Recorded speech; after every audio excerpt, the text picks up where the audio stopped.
देखिए, प्रधानमंत्री जी ही एक ही भाषण को बार बार दे रहे हैं। मुझे समझा नहीं जो क्या वो थक गए हैं या क्या हो गया, क्योंकि हम तो मोदी जी की ऑरेटरी, जो उनको भाषण देने का जो टैलेंट है, हम बहुत बहुत सम्मान देते हैं। लेकिन आज मेरे ख्याल में वो बिल्कुल बिलो फॉर्म रहा। ये जैसे कि हम लोग सब कह रहे थे कि हमारे ज़्यादा शायद अपेक्षा नहीं होना चाहिए, क्योंकि एक ही भाषण दे चुके हैं। नामदार कामदार कितने बार बोलेंगे। नेहरू जी का देहांत होके 60 साल हो गया, फिर भी उसी गीत गाते रहेंगे। ये क्या हो गया मोदी जी को? मेरे ख्याल में वो ज़रा सा और कुछ फ्रेश ऊर्जा की ज़रूरत है, क्योंकि आज के भाषण बहुत विफल रहा। प्रोडक्ट की जो बार बार बात ये भी पहले सुन चुके हैं आप। इसमें कोई भी नए लाइन सुने? मतलब जो भी उन्होंने कहा ये तो कई बार बोल चुके हैं। और ये जो परिवारवाद के बारे में सब लोग सुन चुके हैं, थक भी गए सुन के। कुछ नए तो दिखाई देश के लिए। आपकी आखिरी भाषण है लोकसभा में, इस पूरे पार्लियामेंट में कुछ नए दिखाना चाहिए था देश को, मेरे ख्याल में।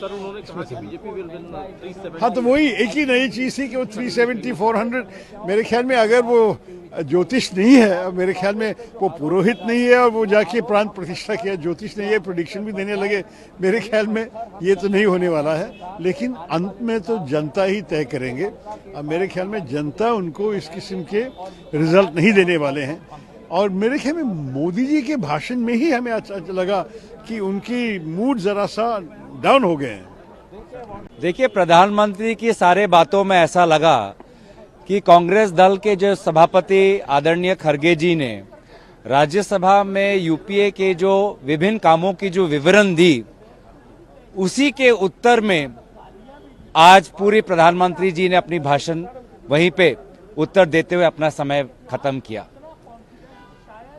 फर्क बस इतना ही था कि खरगे जी ने अपने पद की गरिमा और सदन की गरिमा बचाई रखी, और प्रधानमंत्री जी ने अपने वक्तव्य में जो कटुता और जो अहंकार व्यक्त किया, इससे मुझे राहुल गांधी जी की सदन में कही हुई एक बात याद आती है कि रावण को उसके अहंकार ने ही हराया।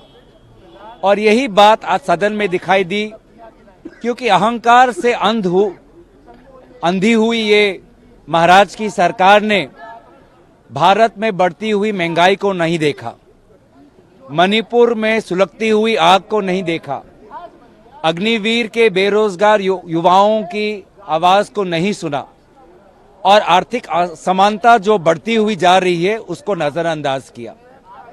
तो ये अहंकार के साथ उन्होंने कांग्रेस पे बड़े आरोप भी लगाए। यही हम उनसे यही अपेक्षा करते थे।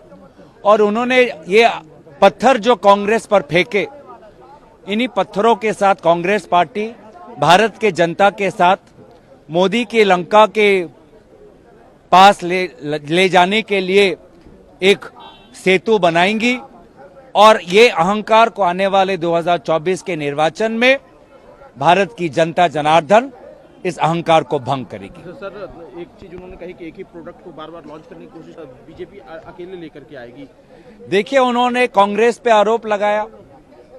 ये नहीं कहा कि कांग्रेस के समय पेट्रोल का दाम कम था, ये नहीं कहा कि डीजल का दाम पेट्रोल के समय कम था, ये नहीं कहा कि कांग्रेस के कारण लोगों को वोट का अधिकार मिला, पंचायत का अधिकार मिला, एमजी नरेगा का अधिकार मिला, अन्न सुरक्षा का अधिकार मिला, शिक्षा का अधिकार मिला, आईआईटी बने, आईआईएम बने।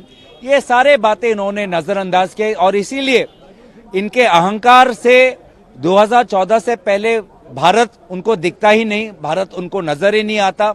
व्हाट्सएप यूनिवर्सिटी की पाठ पढ़ाते गए प्रधानमंत्री, और बहुत दुख की बात है कि सबसे बड़े छात्र आज उन्हीं के समक्ष में उनके भाजपा दल में नजर आए।